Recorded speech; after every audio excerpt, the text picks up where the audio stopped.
Hello সবাই, কেমন আছেন? বেরিবানের বেরি পিকিং এর সিজন যাচ্ছে। আমরা পিক করে নিয়ে আসছি লাস্ট উইকে। এটা খুবই শর্ট টাইমের জন্য সিজনটা চলে, আর মনে হয় কয়েক সপ্তাহের মধ্যে বন্ধ হয়ে যাবে বেরি পিকিং। খুব সুন্দর সুন্দর বড় বড় বেরি ধরেছে। ছোট ছোট গাছগুলোতে বিশেষ করে বড় বেরি আসছে, আর বড় পুরাতন গাছগুলোর বেরিগুলো দেখলাম ছোট।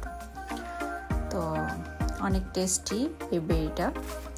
সাসকাটুনে এই সামার সিজনে সবাই খুব এনজয় করে, বিশেষ করে ছোট ফল পিকিংগুলো খুব মজার, যেমন সাওয়ার চেরি, বেরি, স্ট্রবেরি, এগুলো যাদের গার্ডেনে হয় তারাও খায়, আবার প্রফেশনালি যারা বিক্রি করে সেখান থেকে তুলে নিয়ে আসা, এগুলো মজাই আলাদা। তো আমরাও এটা এনজয় করলাম, এখন প্রসেস করছি। Thank you, bye by.